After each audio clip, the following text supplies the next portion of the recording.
Hey, good evening, Galleon. This is Mayor Tom O'Leary. Thanks for being patient with us for a moment or two while I guess we were running slow, the old days of buffering on the internet.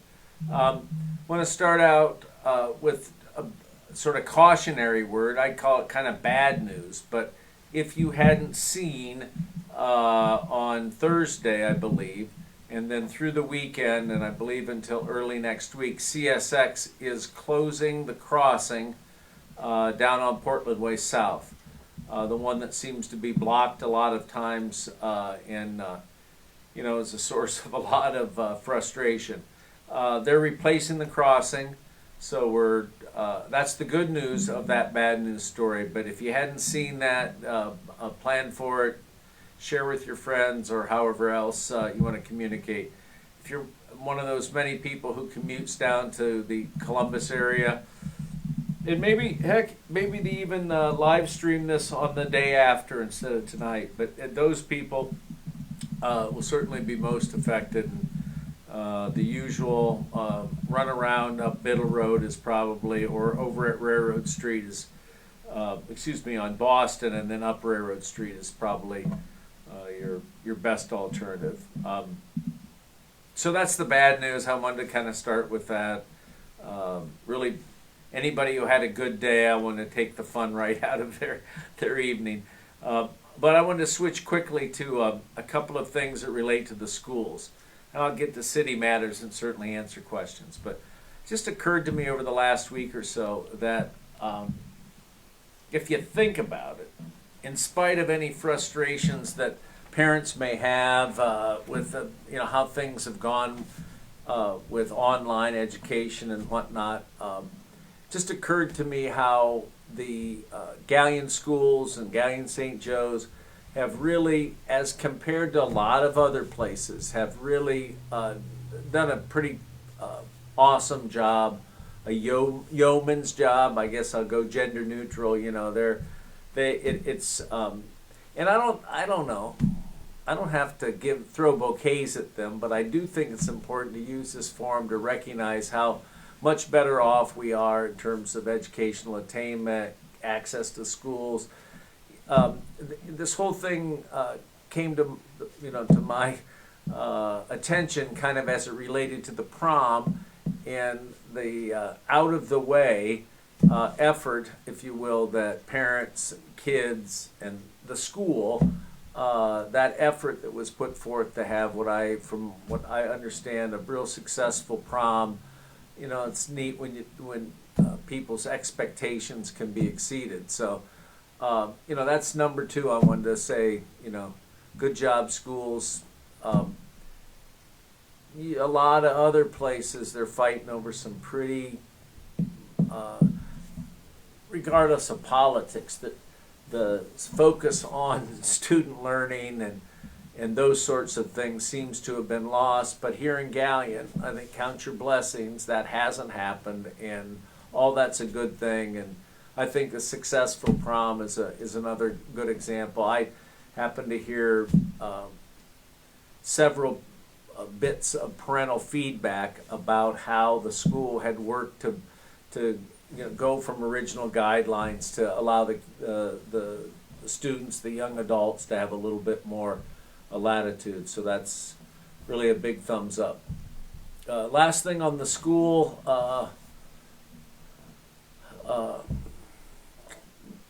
set of compliments, or is to remind folks that tomorrow is April's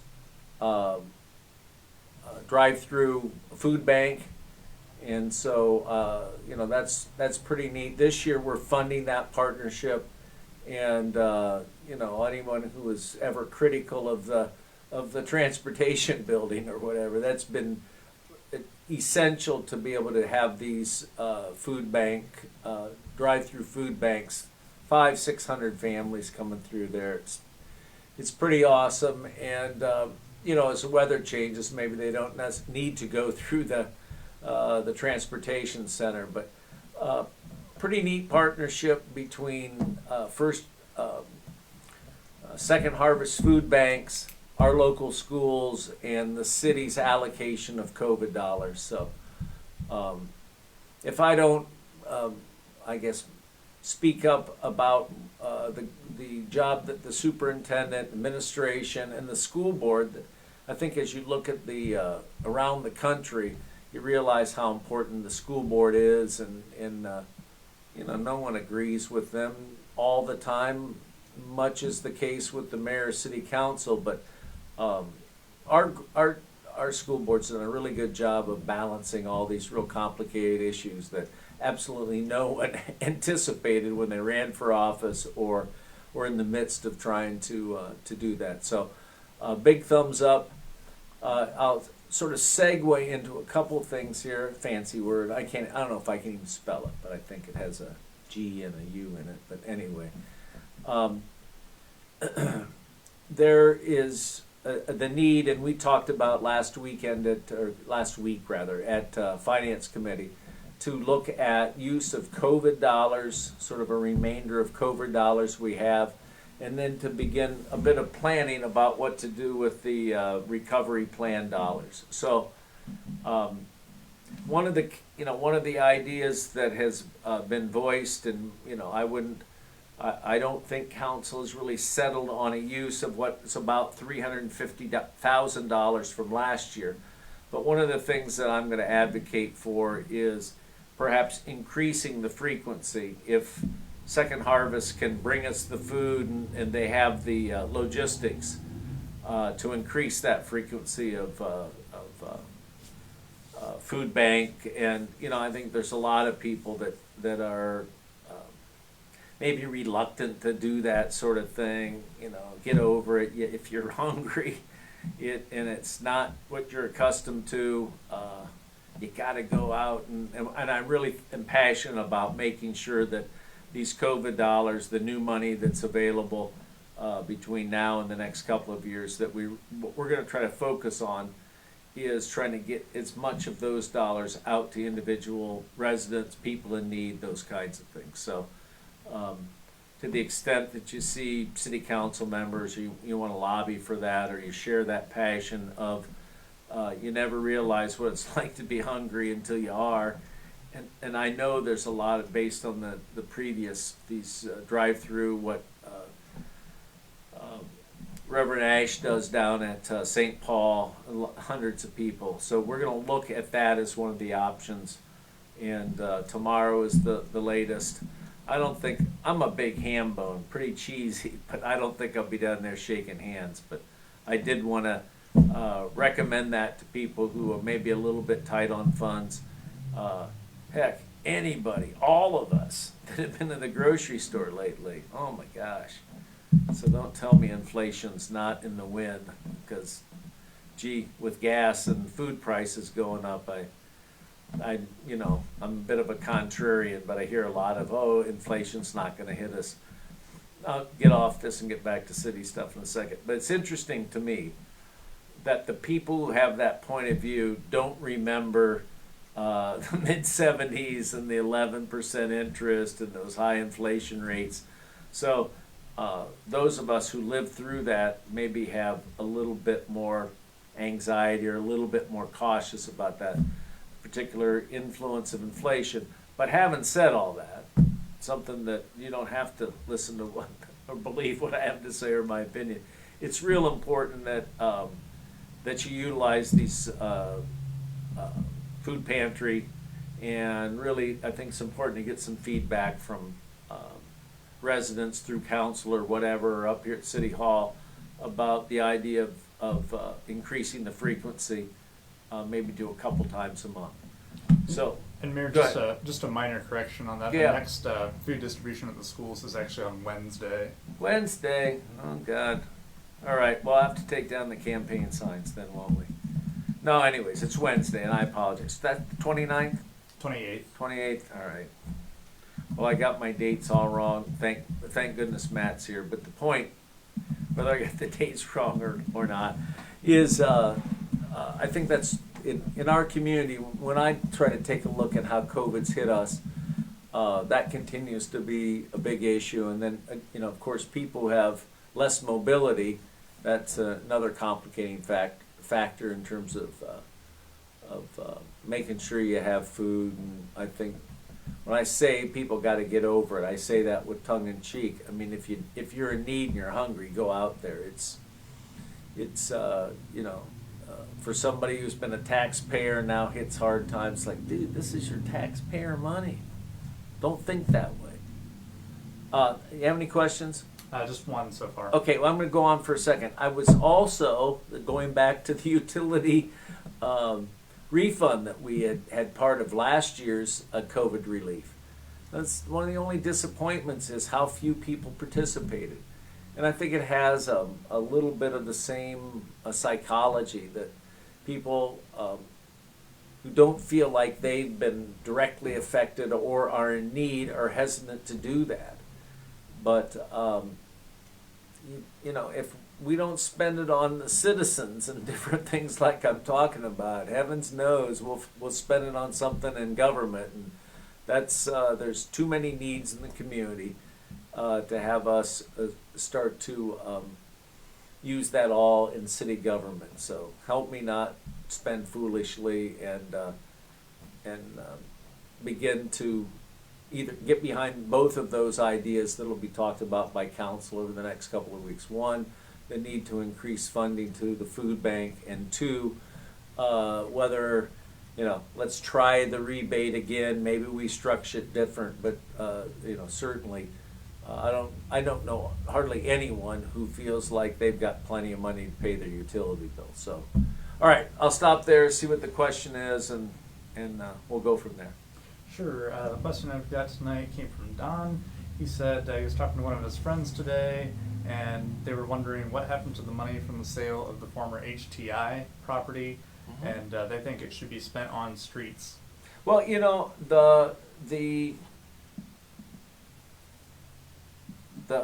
don't know. Let's argue. I couldn't disagree with you more, and I'll explain that. What has been happening with those dollars is that the current purchaser has made just recently their second of three major payments. There's around $650,000 in that capital improvements fund. Okay, so that's what happened from that gift that people in city government turned into over $1 million. That's what happened to it. So it didn't go anywhere. Where I disagree with Don, with Don, is that of all the investments that we can make in public improvements in the community, resurfacing, paving is probably at one of the lower return on investment.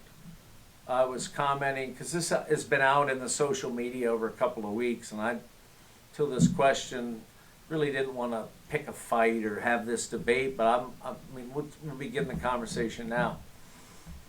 Is that when that expenditure happens on your street, it's like, that's the best thing I've ever seen.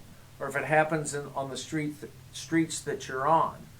But in 7 or 8 years, when this guy's probably not mayor, or maybe not even here with y'all, but anyways, in 7 or 8 years, literally, that asphalt that we spent the capital improvements money on will be milled up, taken back to the asphalt plant, and maybe they'll pave a street in Plymouth, or heaven's worst, maybe they'll pave a street in Shelby. That would just be absolutely turn Tiger fans' stomach upside down. But anyways, the point is that has a real long lifespan, and it's a one-way. It isn't going to, that investment is not going to add to anything additional or anything more. Now, I don't know where Don might be on that point of view may be on the issue of the Free Center. But one of the things that is under discussion tomorrow night, we were fumbling around. Matt was trying to get the signal to come through. I was trying to find the agenda. But there is an ordinance of some number. Tune in tomorrow, and there'll be a discussion about appropriating money from the same capital improvements fund into a couple categories that could eventually be used to put water and sewer lines out in the development area north of Brant Road. So if you're kind of skeptical about Brant Road, you probably won't like this idea. But one thing's for sure, the use of the money, this capital improvements money, derived from the sale of the HTI, the old Crane plant, I prefer to call it. But that money will be used on something that can pay dividends. That investment, who knows who will come in out there over the next 15, 20 years. But one thing's for sure, it won't get milled up into asphalt and resold by one of our, area paving contractors. So I don't want to abuse this as a bully pulpit. I don't want to talk over that idea, be too aggressive about it. But of all the things that has been suggested about use of the capital improvements fund, street paving is kind of low on my list of priorities. There might be a question about grocery stores. There is? Okay. Well, I would rather another use of those funds might be to help flip the scale with an investor who might be interested in either rehabbing an existing grocery store or as a way to fund a new grocery store. So, the immediate question is whether to use, about a third of that money on the water and sewer, but there's certainly going to be hundreds of thousands. There'll still be $250,000, talking like a big shot, $250,000, but there'll be money for something like building a new grocery store. And I would see that as a better payback for the community than something like street paving. But that's odd. I'm not for a second going to take much of a back seat, or we have nothing. We have a lot to be proud of. Let's put it that way about how we've addressed streets. And while somebody could stop me or call me after this, stop me on the street and say, I don't know what you're talking about. The streets are no better than they were 8 years ago, 10 years ago. It's like, man, you can hold that opinion, but it's just not true. And I think a lot of people in town realize that the condition of Galleon's not secondary, but the residential streets is better than it was in the past. And so we can argue about that, I suppose. But we really have a plan about improving that. And so I'll just stop there and say we've focused a lot of resources and I think made a lot of improvements in the street condition. But that's my view on Don's original question was, how about if we use what happened to the money from HDI, and if it's there, I don't think he said it that way, but he wants to do paving on that. Maybe a long answer, but for sure a thorough answer about the thinking in terms of priorities of using those capital improvement dollars. So there you go. What do we got? Okay, thanks, Mayor. And then on this same topic, had a question for kind of a follow-up comment from Tom. He said, once again, money towards the Free Center, while infrastructure investment for the hotel has been a bust. Well, it's kind of interesting. I don't know if it's both a question and a comment, but that's what this Monday night thing's about. I was just checking the revenue side of the 2021 budget, and it's public information. Ask for it. It's easy to get at, and when you look at the first page of revenue, this is a stump math question. You would never imagine, but the transient tax, the bed tax, is already at 131% of what we estimated this year. So I intend to get to the bottom of that and try to understand how we got so much more money. But, the comment is a little bit like the person commenting in a sporting event or something like that about how looks like this is a really bad idea. It's like the game's not over yet. That hotel will recover. I'm kind of optimistic it'll get sold relatively soon. And it, as much as any business in Galion, quite honestly, has been impacted by COVID. And so that's the first thing I want to say. The second thing is when the hotel is sold, contrary to what a lot of people who care about this issue have an opinion about this issue, the city's going to get all their back taxes and all the back fees as part of the sale. So, I don't know. I'd hate to draw my last breath talking about what a bad deal the sleep-in was, because I think, time will prove that it'll be real critical in supporting development out there.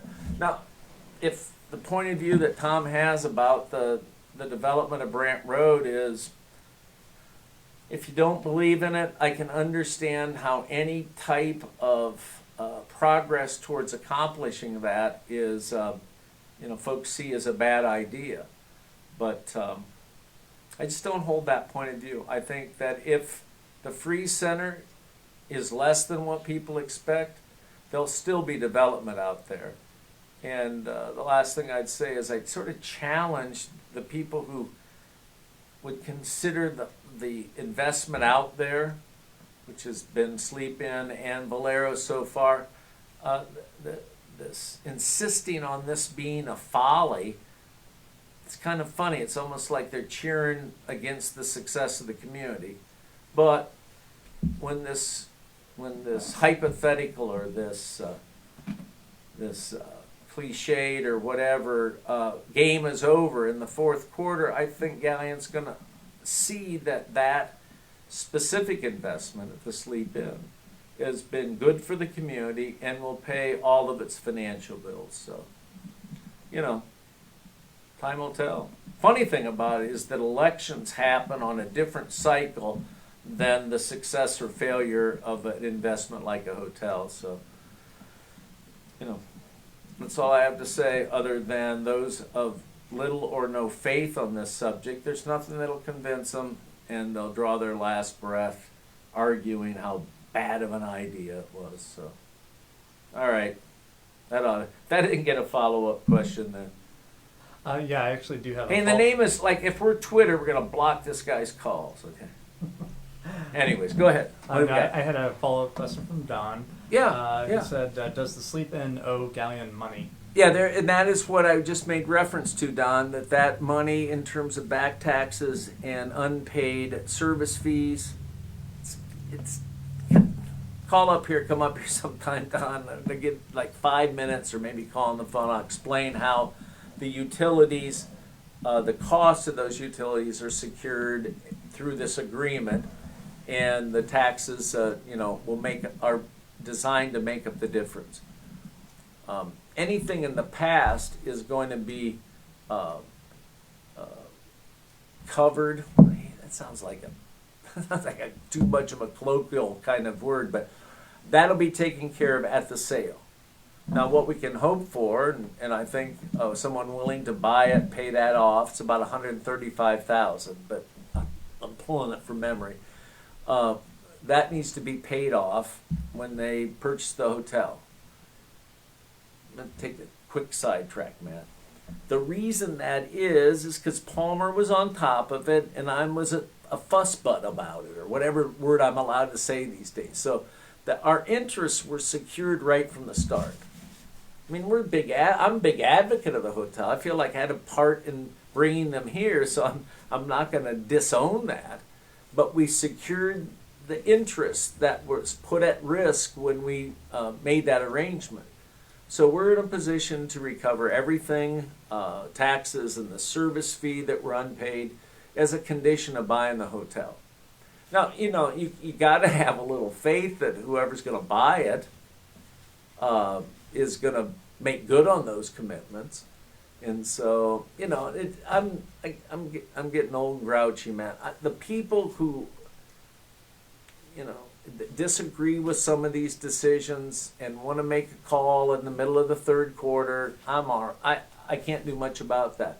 But there is a plan to recover the money Don asked about, and I remain pretty optimistic. I'm not totally goofy about this, but my wife and I count cars when we go by, and I'll tell you what, of the advocates of the sleep-in, I imagine there's a lot of us counting those cars. But let me repeat and we'll go on.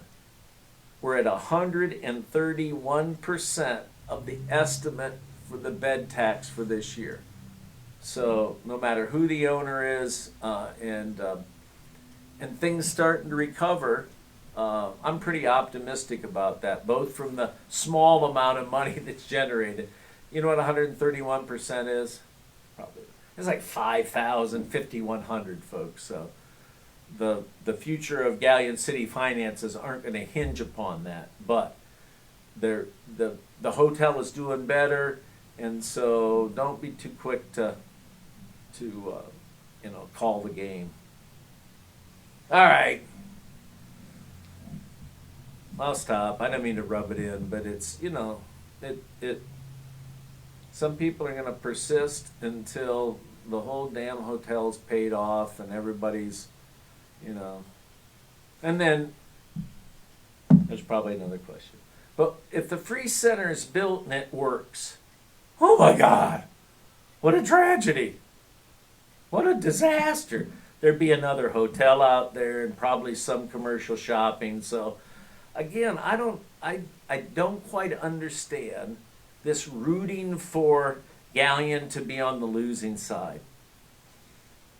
I'm not fed up with it, but I'm here to fight against it. That's the worst thing this community needs now, is to fall back into the psychology of the fiscal emergency and, oh, we're just losers. It's like, wrong. Take a different look at it, folks, if you need to, and see the potential that development out there, and specifically the free center I'm sorry, if you want $4 or $5 million of state money to come to that project, it seems one of the obvious questions will be, well, what's the city putting in? So, the city is going to have to play a very substantial part in building that center. And I don't think that's a newsflash to everyone, but I think there's real potential to add to the couple $1 million that has already been committed to the project, with a couple million more. And it's kind of funny. I commented to some other supporters about this. Supporters of the project, been working on it for a bunch of years. It's funny, the farther you get away from Galleon, the more people who have the ability to bring resources, put money into the project, they like it better than the people who live, at ground zero. And I don't know what that, maybe we just need a big win in this community, but this sense of, Columbus likes it, Canton and the Timken Foundation likes it, Bucyrus over at the Community Foundation likes it, but, you almost have people, it seems at times, wishing against hoping that it doesn't succeed. But heck, they don't have an alternative. What's their plan? What's their plan? All right. Oh, I know. I heard what that plan is. Not to pick on Don, but it's paving streets. How in the hell is that? Excuse me. How in the heck is that going to grow Galleon to pave residential streets with 400 or 500 cars a day? So I'm not a big shot, but I think we position Galleon to grow, and now be the worst time to bail out or to misread our potential as a community. So, all right. Okay. Thanks, Mayor. I did have a couple other comments on the same thread. I'll kind of go through them quickly. Yeah, then we let's got some do other it. Questions. Yeah, I don't see those comments, folks. So it's kind of like I often find that, or I hear about the next day or afterwards, there's this debate going on. I got people in the public answering questions. Sometimes they get it right. But go ahead. Sure. The next comment came from Dee. She said, people can be supportive of the Sleep-In and Valero, but not necessarily supportive of a freeze center. You know, I absolutely, absolutely. I would say to that point of view, help me or us, whatever, understand what the reservations are. One of the things that's been challenging about this is that there are people, I think I know who this person is. So she's smart, she knows a bunch of stuff, she serves the community in a keyboard. So it's somebody whose opinion that I would tend to respect. But I probably want to know what it is that causes Dee and other people with a similar point of view to be skeptical about and cautious about the freeze center. So there's an open challenge. Not challenge, that's wrong. Give me a call and we can talk about it, because I think it's real important to address those issues. Because some folks' mind you can't change, and others with a little more information or different information, or in this case maybe a discussion about what risks have been taken into account and attempted to minimize. I think that's But you're right. Your statement. Yeah, you can be for that and future development, in addition to Valero and the Sleep-In. Like, who wants a restaurant, man? Almost as bad as a grocery store, huh? And you can be for that and really not for the project. And so I wouldn't want to tell her to put up her dukes and we would fight over that. I think that's her point of view is valid for sure there. So what else we got? Next comment came from Dawn. Mm-hmm. She said, people need to realize these new additions to our community take a while to build revenue. It took Ontario almost 40 years to make revenue, so it will not happen overnight. Yeah, I would say that also can be true. I think the biggest I'm all about challenge tonight, man. If I could come up with a different word, I would, folks. But the balancing act is to be able to continue to do the things we've done with the freeze funds, which I think we're all proud of some of them. You know, you go to the splash park with somebody out of town, it's like, yeah, it's pretty cool. You know, other things that have been able to be accomplished that they are sources of pride. So proceeding with this bigger project has to be balanced with continuing to do meaningful things. You know, I could do a whole, like it's like a papa with a new baby. I could brag about the walking trail, which we'll have benches at here in a matter of a few weeks. Point being that we've got to continue that forward movement. But I'm convinced that there's a way to accomplish both, and so the Dawn's point about I don't maybe this wasn't hers, but I want to say that we're a little bit in a competition with many other communities, not just in our region, but throughout the Midwest. And maybe it seems abstract to individual people making a decision about this. But Galion, we need to do things to distinguish ourselves from other small, similar 10,000 person towns, about an hour away from a major center and those kinds of things. There's certainly two big projects that need to get the we can do it mindset. And one is the freeze center, much talked about. And another one, which I think will add to whatever the heck this quality of life thing. I think we all know it when we see it, but everybody has a little bit different view or interpretation of what represents quality of life. But certainly there's this ongoing need to improve the performing arts, that we have in the youth area. So I was talking with some of the people in the Connections Weekend group and with the school's administration about that as a project. And I offered up when I came back, I get all excited about this stuff. But I said to Jennifer Allerding is that if we accomplish something as ambitious as the Free Center, I think that actually makes a performing arts center more possible. And we've come off maybe 30 years, maybe a little longer of Galion. Oh, we can't do anything big. We're a town on decline. And part of the reason I got involved after I retired as mayor, retired as the first time, if you will. But one of the reasons I ran for mayor is because I really want to change that. I think we can do big things.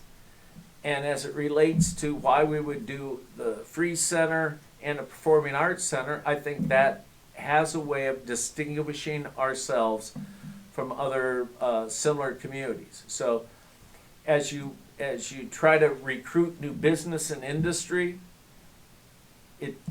I think time will tell that those types of quality of life features, they'll be real, they'll enrich. Can I get away with that? They'll make the lives of active and young people better in the present tense, but they'll also make Galion a cool place to live, if you'll accept that. So, anyways, I'm really all about a vigorous debate on the pros and cons, and trying to have as much community support as possible as we take on big projects like this.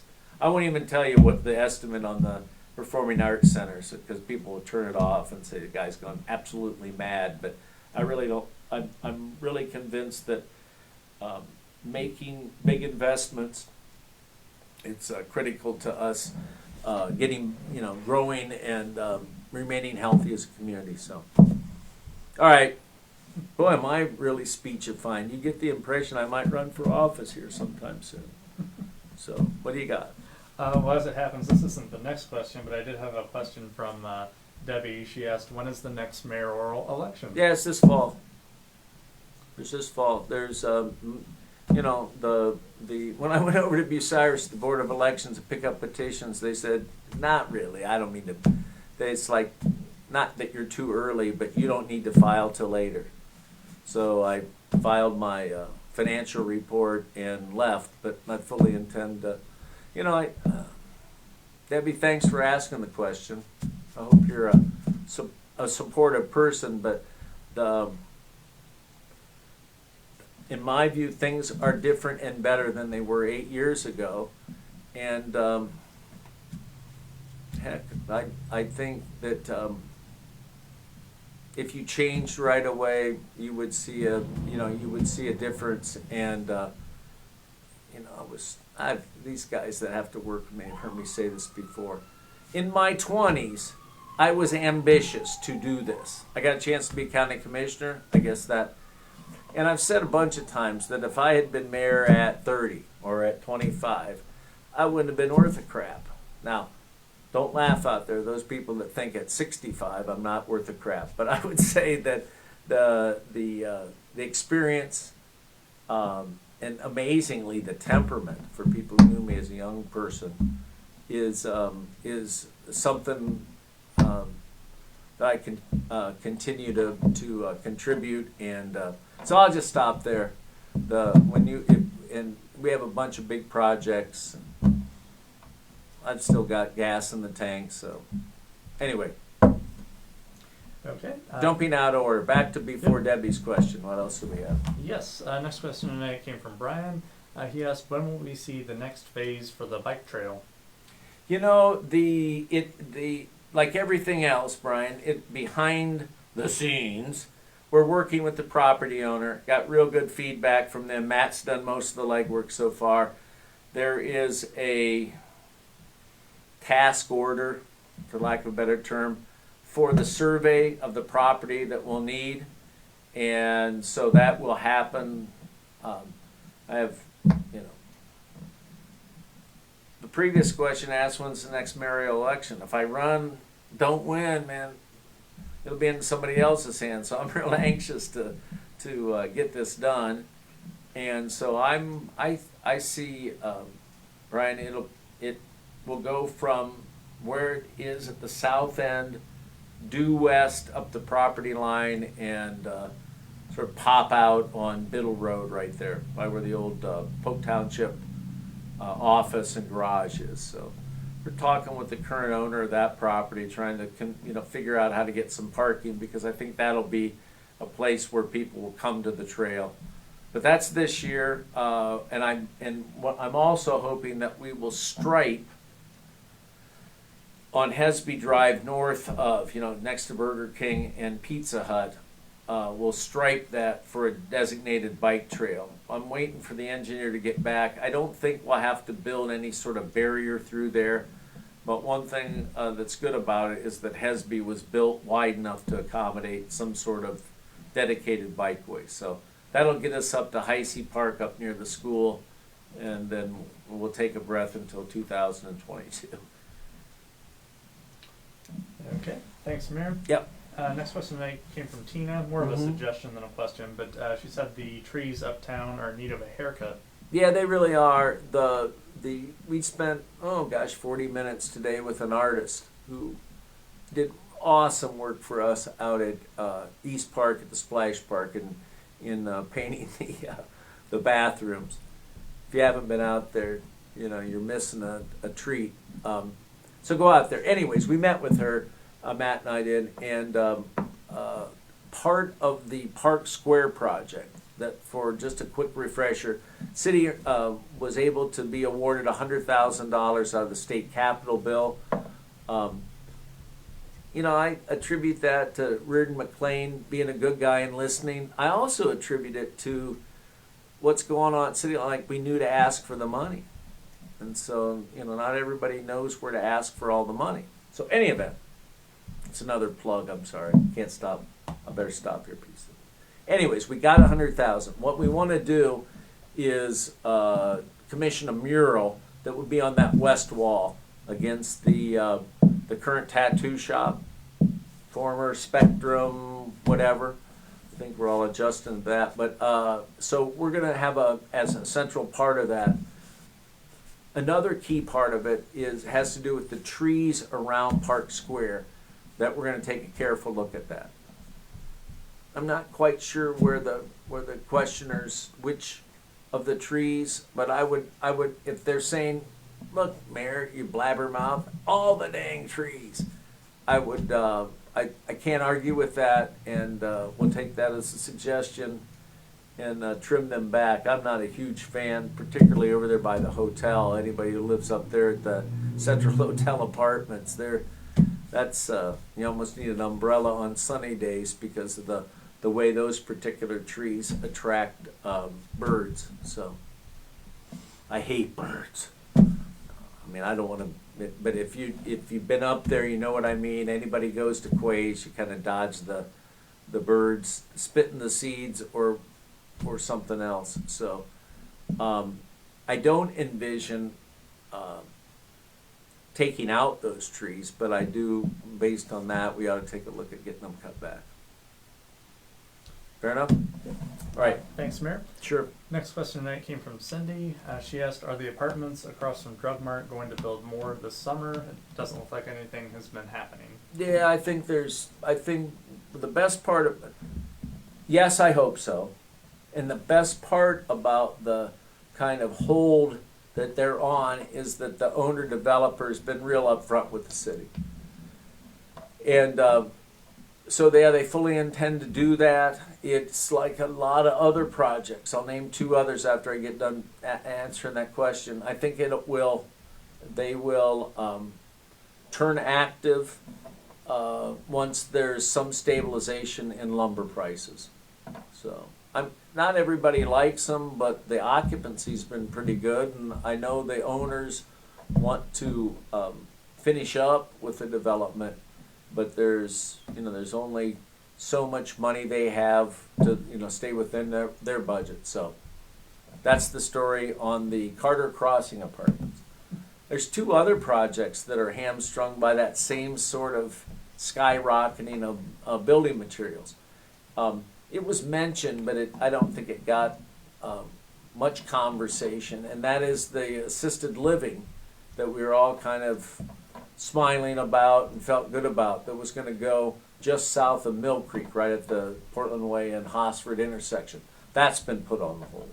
I think it's, not to overstate, but it's probably more canceled than on hold. Okay, and then the third project in town that relates to housing and growth is the four or five houses over on the old Wrenchville property. That's on hold right now as well. I'm 99% certain that the port has extended that first right of refusal, that original developer agreement they'd worked out. Give the developer a little bit more time, but you know, whether it's the apartments, the assisted living, or the new single family, it's all getting, you know, it's choppy seas out there, and you see that all over. So I'm not sharing any, like, gee, construction material costs are going up. Heck, I actually paid $7.61 for a 2x4 today. So I'm part of that inflationary spiral. So long answer.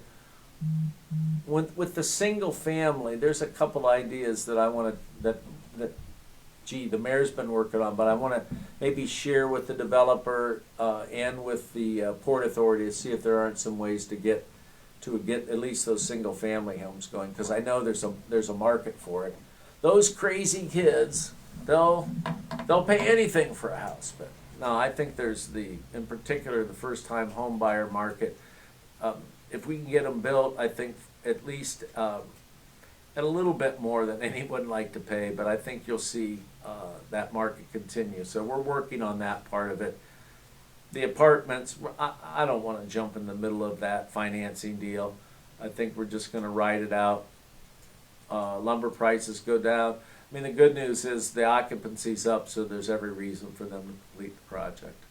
So, Okay. what else? And now we had a few questions come in later on, Yep. going back to the Free Center. Well, so, sure. so now we'll hit that again. Which I really appreciate, because the discussion's got to happen, and as I said last couple of meetings and last couple of Mondays, you know, I'm just not going to allow the thing to die. It's sort of a death of silence. So let's keep the conversation going. Sure. Next question I had was from Don. He asked, how many jobs do you estimate the Free Center will create? Oh, direct jobs, a half dozen. No. Probably between 10 and 12 full-time jobs. The other direct employment, Don, you know, if you're a sports official, you'll love the place. You'll have full employment. So when you look at the pro forma, a lot of the salaries that are paid out are for officials. There are maintenance, management, sort of support staff.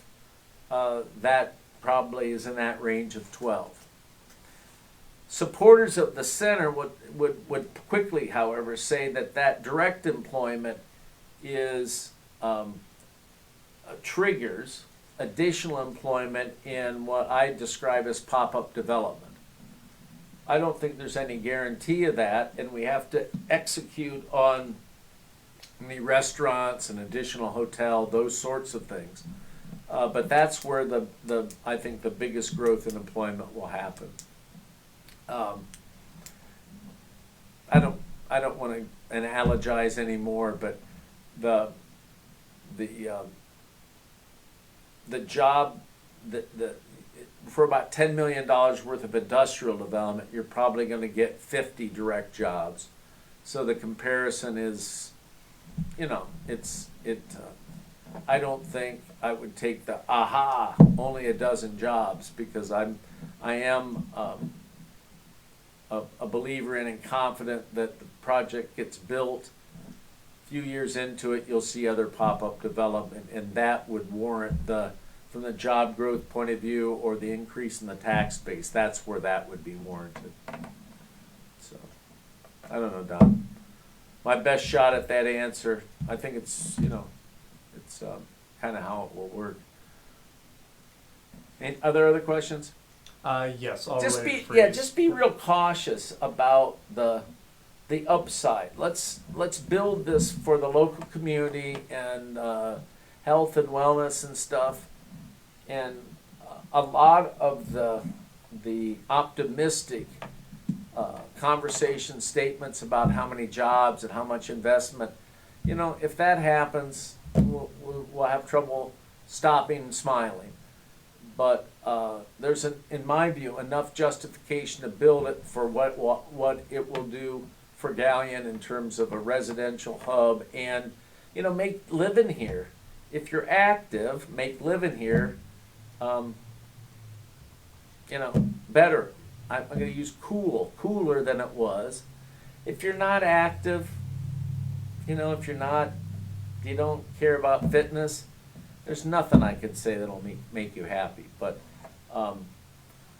much as the way the community center transformed the community in the mid-'60s, this has a chance, working closely with the Y, to do a similar thing. So anyways, it's not just about the jobs, Don. Come on, man.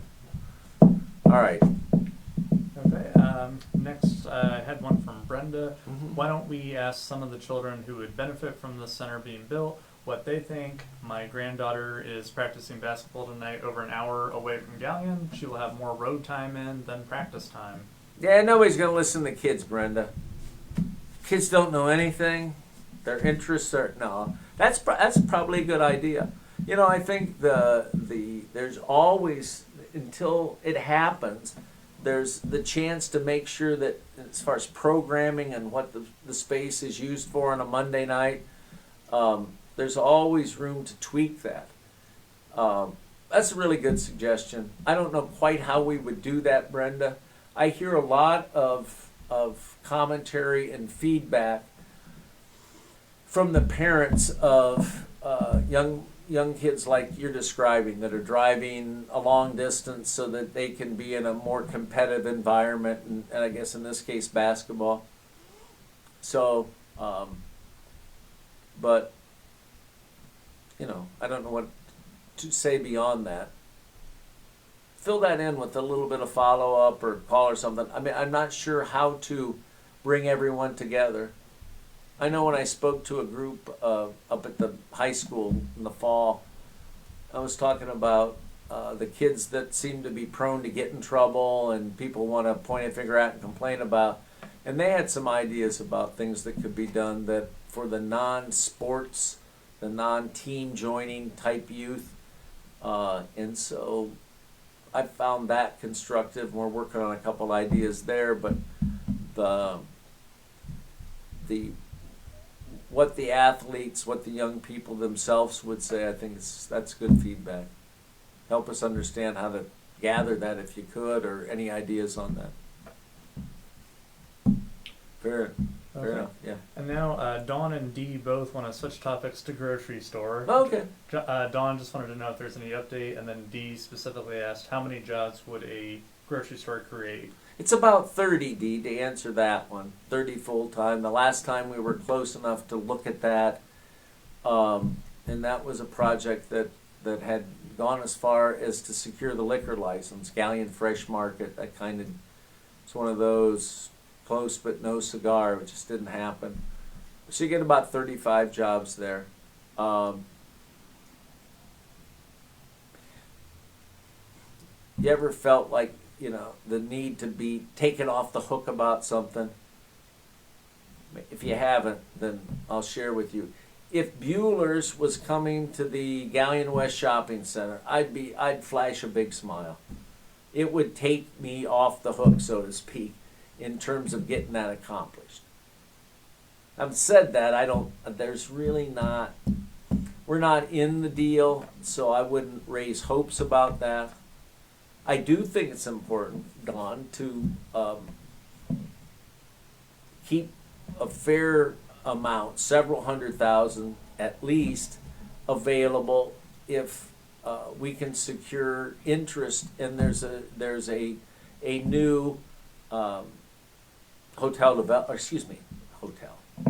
a new grocery store development. I've thought for a couple of years that an infusion of cash, probably through the Port Authority, would be something that could tip the scales so that we could make, I don't know that much. Hell, if I knew that much, we'd have 2 or 3 grocery stores. But what I've learned in the process is a lot that most people know. Very thin margins, and the facility itself has to have a lot of things done correctly. So I wouldn't pretend or propose to build a grocery store that met the needs of current grocers, but I would sure suggest that some of that capital improvements money be available, so that if that project came together, the city could play a positive kind of gap closing. So if Bueller's happens, tell you what, I won't stand up there and cheese it up and take all the credit. It would be really awesome, but there is a slow but steady approach to trying to find a location and trying to get a new store built. So that's been part of the energy of trying to get this building on Harding Way East demolished, in and around the AMVETS right there. That some of us think that might be a good location. There was a time when I was younger as a kid, where the Uptown grocery store, oh, we don't want that. Keller's Auto Parts was AMP, then it moved down to where Rite Aid is. And folks wanted to get to the edge of town. I'm not convinced that a sort of uptown, east side, if you will, grocery wouldn't work real well here in Galion if it was a nice building, good operator and such. But given that all of my experience in the grocery store business is going through the line and buying food, I'm humbled to know, to recognize that there's a lot to be known, and we're going to rely on grocers. But I do think it's important to have some money to assist in building a new, or in the case of Save-A-Lot, renovating that facility out there, which has been talked about, but I don't want to complicate the discussion any more than maybe I already have. All right, what else we got? That is all I had. Well, I've worn them out tonight, Matt. I don't know if I've changed any minds. I am intent on bringing, not trying to come up, bringing to a head is like a fight or something. We really need to make a community decision, make a local government decision about the free center. And so, maybe I'll be a little pushy in trying to get that done, but I believe in closing that if the city can fund the various elements of city infrastructure, it's not like we're funding infrastructure for Crestline or Bucyrus, for heaven's sakes. We're talking about funding infrastructure that would allow Galion to grow. But if that's not a good use of those capital improvements dollars, then maybe I'm out of step or whatever. So I think that's represents a good use. Council have a chance to hear that the first time, if you will, tomorrow night. So if you're into Zoom and you're watching this, you may want to. You don't have to be into Zoom, but if you're interested, tune in tomorrow night at City Council. That and a few other kind of new issues. I didn't get into that tonight, but there are. It's a meeting worth going back to on Wednesday, or taking a little bit of time tomorrow night and taking a look at. So, all that being said, thanks for the participation, and we'll keep on doing this, and we'll hear back from you. This is not a big committee week, so after tomorrow night, I guess we'll all take a breather for the most part, and then at the beginning of the month, we'll start up that same committee cycle. So, All right, maybe said too much. Thanks for listening. See you later, those people who's already signed off. And appreciate the time and attention. And go Galleon. Good night.